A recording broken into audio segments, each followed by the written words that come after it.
بہت دن ہوئے کسی گاؤں میں کسان رہتا تھا، اتنا سیدھا اور بھولا بھالا کہ بچے بھی اسے بے وقوف بنا لیتے تھے۔ نام تو اس کا کچھ اور تھا، لیکن لوگ اس کو بھولے میاں کہتے تھے۔ اس کے پاس تھوڑی سی زمین تھی، ایک گدھا تھا اور ایک بکری۔ زمین سے بس اتنی ہی پیداوار ہوتی کہ کسان اور اس کی بیوی سال بھر روٹی کھا لیتے تھے۔ گدھا کھیت سے اناج اور جنگل سے لکڑیاں لانے کے کام آتا اور بکری کا دودھ دونوں میاں بیوی پیتے تھے۔ بچہ ان کا کوئی نہیں تھا، اولاد کی نعمت سے محروم تھے، لیکن اس حال میں بھی وہ بہت خوش تھے اور جیسے ہی تنگی تشی سے گزر بسر ہو رہی تھی اسی پر راضی تھے۔ کبھی کسی نے ان کے منہ سے شکایت کا کوئی لفظ نہ سنا تھا۔ ایک سال کسان کے کھیت میں اناج کم پیدا ہوا۔ اس نے سوچا کہ بکری کو بیچ ڈالا جائے، اس سے جو پیسے ملیں گے اس سے گلا خرید لوں گا۔ چنانچہ ایک دن صبح کو اس کی بیوی نے 4 موٹے موٹے پراٹھے بنائے اور اس پر سرسوں کا ساگ رکھا اور پوٹلی میں باندھ کر میاں کو دے دیا۔ وہ قصبہ جہاں مہینے میں ایک بار جانوروں کی منڈی لگتی تھی، کسان کے گاؤں سے کافی دور تھا اور وہاں پہنچنے میں ایک دن لگتا تھا۔ سردیوں کے دن تھے اور چونکہ ایک کسان کو ایک رات قصبے میں گزارنی تھی، اس نے لحاف اور گدھا بھی ساتھ لے لیا۔ اس نے یہ سب سامان گدھے پر لادا، بکری کی رسی گدھے کی دم سے باندھی اور بکری کی دم میں گھنٹی باندھی۔ ان دنوں بسیں نہیں تھیں، کچھ لوگ پیدل یا گدھے گھوڑوں پر سفر کرتے تھے۔ آبادی بھی اتنی نہیں تھی جتنی آج کل ہے، راستے سنسان اور ویران ہوتے تھے اور اکثر اکیلے دکیلے مسافروں کو چورو چکے لوٹ لیتے تھے۔ کسان نے بکری کی دم میں گھنٹی اس لیے باندھی تھی کہ اس کی ٹن ٹن سے معلوم ہوتا رہے کہ اس کے پیچھے پیچھے چلی آ رہی ہے۔ کوئی چورو چکا اسے کھول کر تو نہیں لے گیا۔ جب وہ گاؤں سے نکل کر ایک ویران جگہ پر پہنچا تو وہاں ایک جھاڑی میں 3 چور چھپے بیٹھے تھے۔ انہوں نے کسان کو دیکھا تو ان کی بانچھیں کھل اٹھی۔ ایک چور بولا، بکری میری، دوسرا کہنے لگا، گدھا میرا۔ اب رہ گیا تیسرا چور بولا، اور میرے لیے کیا بچا؟ اس کے پرانے درانے کپڑے؟ خیر چلو میں یہی لے لوں گا، بالکل نہ ہونے کے برابر سے کچھ ہونا بہتر ہے۔ کسان جھاڑی کے پاس سے گزر کر آگے بڑھا تو ایک چور چپکے سے باہر نکلا۔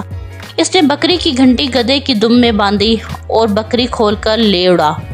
گدھا دم ہلاتا چل رہا تھا اور گھنٹی ٹن ٹن بج رہی تھی۔ کسان کو اطمینان تھا کہ بکری اس کے پیچھے پیچھے چلی آ رہی ہے۔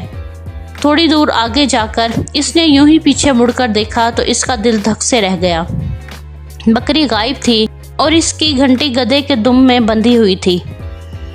اس نے چیخنا چلانا شروع کر دیا، ارے لوگو دوڑو، میں تباہ ہو گیا، برباد ہو گیا۔ اسی وقت ایک آدمی بھاگتا ہوا اس کے پاس آیا۔ یہ دوسرا چور تھا۔ اس نے پوچھا، کیا ہوا بڑے میاں، کیوں چلا رہے ہو؟ ہائے میری بکری، ہائے میری بکری۔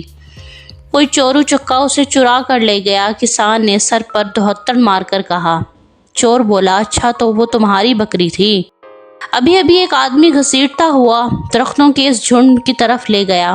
دوڑ کر جاؤ، زیادہ دور نہیں گیا ہوگا، جلدی جاؤ، خدا تمہارا بھلا کرے۔ نے کہا، تم ذرا میرے گدھے کا خیال رکھنا، میں ابھی اس چورو چکے سے اپنی بکری لے کر آتا ہوں۔ یہ کہہ کر کسان نے درختوں کے جھنڈ کی طرف دوڑ لگا دی اور وہاں سے آدھے میل کے فاصلے پر تھا۔ لیکن جب وہ بیچارہ ہانپتا کانپتا درختوں کے پاس پہنچا تو وہاں کوئی بھی نہیں تھا، بلکہ دور دور تک آدمی نظر نہیں آ رہا تھا۔ وہ روتا پیٹتا واپس آیا اور اس بیچارے پر دوسری بجلی گری۔ اس کا گدھا بھی غائب تھا۔ اب تو اس کی حالت دیکھنے کے قابل تھی۔ کبھی زور زور سے چیختا چلاتا، کبھی سینہ کوٹتا، کبھی سر کے بال نوچنے لگتا۔ اس کی بکری جا چکی تھی، گدھا جا چکا تھا۔ گدھے کے ساتھ ایک لحاف، ایک گدھا اور 4 پراٹھے بھی چور لے گئے تھے۔ اب وہ قصبے جا کر کیا کرتا؟ بیچارہ گھر کی طرف واپس چلا۔ ابھی کچھ ہی دور گیا ہوگا کہ کسی کے رونے کی آواز آئی۔ ادھر ادھر دیکھا تو ایک طرف کنواں نظر آیا جس کی منڈیر سے ٹیک لگائے ایک آدمی بیٹھا زاروں کی طرح رو رہا تھا۔ کسان اس کے پاس گیا اور بولا، بھائی مصیبت تو مجھ پر ٹوٹی ہے، چور میرے مویشی لے گئے، تم کیوں رو رہے ہو؟ چور نے کہا، ہائے بھائی، کیا بتاؤں، کس کو اپنی درد بھری داستان سناؤں، میں دنیا کا سب سے بدقسمت انسان ہوں۔ کسان بولا، بھائی دنیا کا سب سے بد نصیب آدمی تو میں ہوں۔ وہ ظالم میری بکری لے گئے، گدھا لے گئے اور گدھے کے ساتھ لحاف، گدھا، پراٹھے بھی لے گئے۔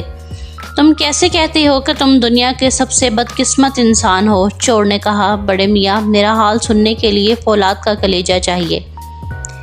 کسان بولا، کچھ بتاؤ تو صحیح میاں، شاید میں تمہاری کچھ مدد کر سکوں، ویسے تو میں خود مدد کا محتاج ہوں۔ چور نے کہا، میں قصبے کی منڈی سے گھوڑا بیچ کر گھر جا رہا تھا، روپیوں کی تھیلی میرے ہاتھ میں تھی، یہاں پہنچا تو یہ کنواں نظر آیا، پیاس لگی تھی، پانی نکالنے کے لیے جھکا تو تھیلی کنویں میں گر گئی، ہائے میں مر گیا، ہائے میں لٹ گیا۔